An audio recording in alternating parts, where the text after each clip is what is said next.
Now, these are alliances which have prevented another world war. I mean, you look back, you know, we had World War I, World War II. There has not been a global war on that scale since World War II, and there's a reason for that. It's not by accident. It is these alliances which have been formed. That's right, and it's been worth it. It's been worth it. Someone protesting there? Looks like there's some. Oh dear. What is this? Fisticuffs? Some sort of a skirmish. Someone was holding up a sign. You know, a former U.S. ambassador to NATO, who had served 2 different presidents in the United States, said this week. I don't think we can see it unless somebody on the ground can. He's carrying a handheld sign. Jim Acosta, what's going on?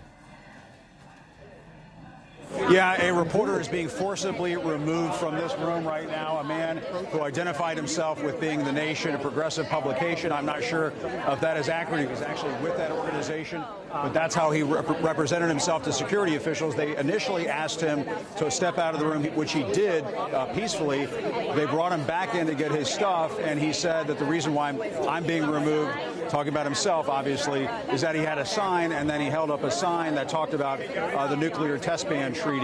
I believe what I saw on the sign. It had something to do with nuclear testing. At that point, as he held it up, the security officials grabbed him and forcibly removed him from the room. I don't know if you saw any of that on camera. It was happening in real time in front of us, but it was a bit of a scuffle between this reporter and these security officials here. Obviously, all day long, security officials on both the White House side and on the Kremlin side have been trying mightily to screen everybody, to screen all of these journalists, make sure they get inside without any kind of commotion. And then, of course, as soon as we get inside this presidential palace in Helsinki, we had a commotion. Now, there's a security official coming back in, not sure if he's U.S., not sure if he's Russian. He is now removing the rest of this gentleman's equipment, a laptop, a phone, and his bag. That appears to be a Secret Service officer, so it seems that you have both Secret Service and Russian security officials working hand in hand here to remove that individual. But, Anderson, I don't think it would be accurate to describe this as 100% totally, completely a reporter being removed from the room because he was trying to do reporting. I believe it appears he was being removed from the room because he was carrying some kind of protest sign, and he planned on causing a commotion. And here, obviously, we're just watching all this unfold in real time.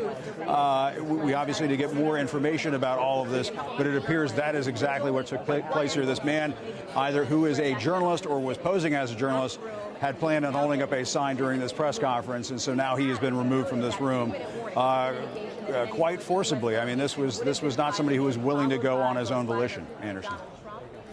And Jim, what is it you thought was said on the sign? And we'll try to re-rack the video so that we can see for ourselves what was on the small sign that he was holding up. But you said it was something you thought about something to do with nuclear weapons? Yeah, forgive me for looking down at my phone, Anderson. I did snap a picture of the sign. The sign said nuclear weapons ban treaty.